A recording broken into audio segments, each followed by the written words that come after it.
Hoy vamos a hablar sobre dos figuras de gran importancia en la Biblia que desempeñaron roles cruciales en la historia religiosa de Judea en el siglo II después de Cristo.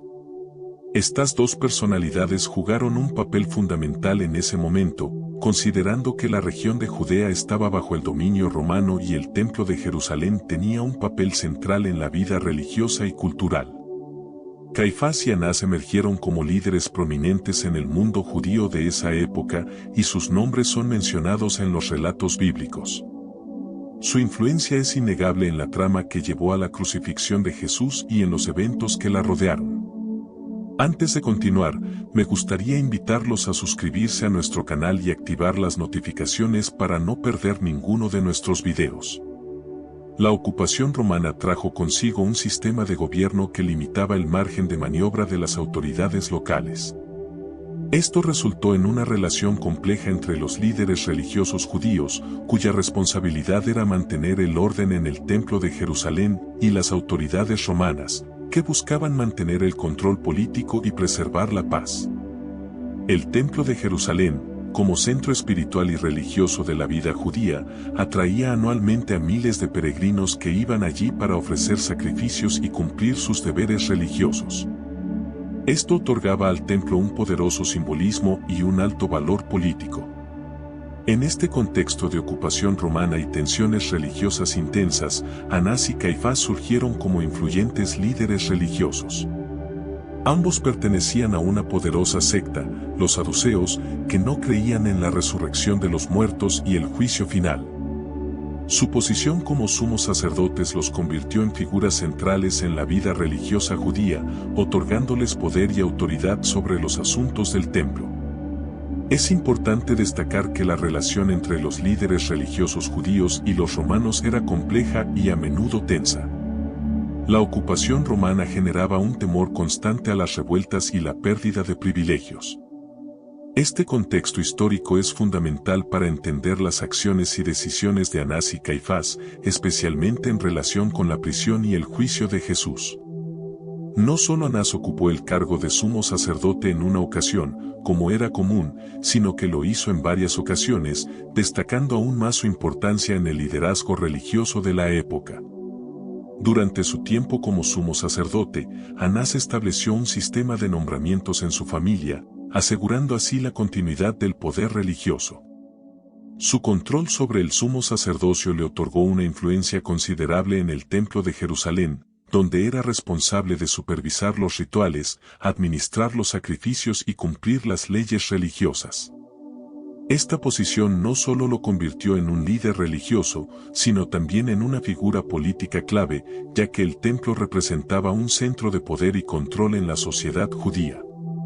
Además, Anás también controlaba los ingresos del templo y el cambio de moneda. En el Evangelio de Lucas, capítulo 19, versículo 45, vemos que Jesús expulsó a los vendedores y cambistas del templo, acusándolos de corromper la religión. El comercio de animales y las actividades de usura en el templo eran extremadamente lucrativos, y el Talmud judío registra que la casa de Anás era rica y estaba involucrada en prácticas cuestionables, junto con otros líderes religiosos corruptos del sacerdocio. Su presencia manchaba el santuario. Esta mala reputación se debía en parte a sus conspiraciones para planear persecuciones. Por otro lado, Caifás, quien se casó con la hija de Anás, también pertenecía a una familia rica y aristocrática. Alrededor del año 18 después de Cristo, fue nombrado sumo sacerdote, marcando un punto crucial en la narrativa bíblica. Al igual que su suegro Anás, desempeñó un papel de liderazgo en el Templo de Jerusalén y en la comunidad judía en general. Su relación con Anás es interesante y significativa, ya que se casó con la hija de Anás, convirtiéndose en parte de una dinastía sacerdotal que ejercía un control significativo sobre asuntos religiosos y políticos en Judea. Caifás era conocido por ser astuto, oportunista e implacable en su búsqueda de poder. No dudaba en ignorar la justicia y derramar sangre inocente, siempre y cuando sus intereses personales estuvieran protegidos. Su comportamiento egoísta y manipulador es evidente en la forma en que defendió la condena de Jesús. En Juan, capítulo 11, versículo 49, alegó que Jesús debía ser sacrificado por el bien de la nación. Sin embargo, no estaba realmente preocupado por el bienestar del pueblo. Sus maquinaciones tenían un propósito extremadamente egoísta. Esta declaración de Caifás estaba relacionada con la creencia de que la muerte de Jesús evitaría una revuelta y protegería los intereses del liderazgo religioso judío. De cierta manera, la declaración de Caifás funcionó como una profecía, indicando que Jesús debía ser sacrificado. Deseaban que Jesús no solo muriera por la nación, sino también para que los hijos de Dios dispersos fueran reunidos. Esto refleja la compleja relación entre la soberanía divina y la responsabilidad humana. Caifás, al pronunciar estas palabras, expresaba sus propios deseos y actuaba de acuerdo con su naturaleza pecaminosa. Sin embargo, a través de sus palabras, Dios estaba cumpliendo sus planes. El relato bíblico continúa narrando que después de la declaración de Caifás, todos en el consejo estuvieron de acuerdo en planear la muerte de Jesús. Comenzaron a hacer planes para capturarlo y matarlo. Aunque estaban un poco preocupados por la reacción del pueblo, fue entonces cuando Judas Iscariote encajó perfectamente en esta trama al ofrecerse para atraer a Jesús en secreto. Después de ser arrestado, Jesús fue llevado ante Caifás, quien presidía el grupo de líderes conocido como el Sanedrín. En este juicio, el Sanedrín basó sus acusaciones en mentiras para condenar a Jesús a muerte. Jesús eligió no responder a las falsas acusaciones de los líderes judíos. Pero cuando Caifás lo interrogó sobre su identidad como el Mesías, Jesús respondió haciendo referencia a un pasaje del libro del profeta Daniel.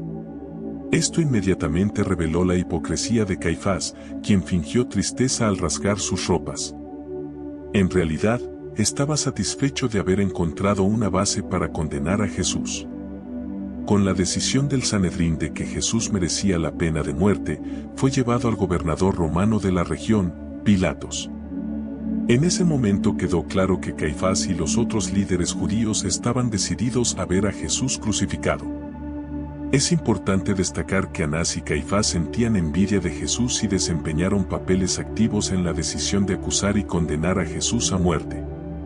Su influencia política y religiosa contribuyó significativamente a la crucifixión en el monte Gólgota.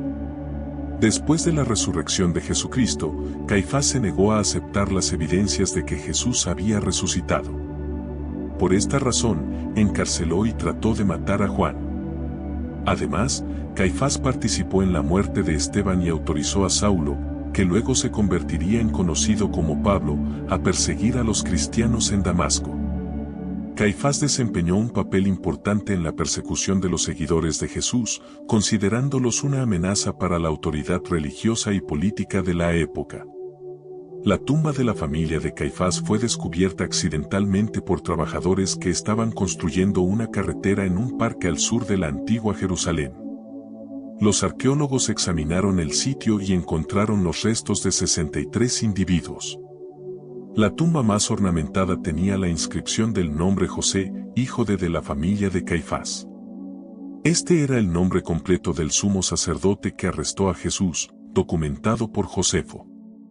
En el interior de la tumba había los restos de un hombre de unos 60 años que casi con certeza pertenecía al mismo Caifás del Nuevo Testamento. El descubrimiento es significativo, pero la autenticidad aún es objeto de debate. Por otro lado, Anás tenía fama de ser corrupto y de cometer excesos en sus prácticas religiosas. A pesar de esto, después de la muerte de Jesucristo, Anás continuó ejerciendo su influencia en el templo de Jerusalén. Es probable que haya muerto a manos de los romanos en el año 70 después de Cristo. Espero que esta narrativa haya sido esclarecedora para usted. No olvide suscribirse al canal y dejar su like. Que Dios lo bendiga.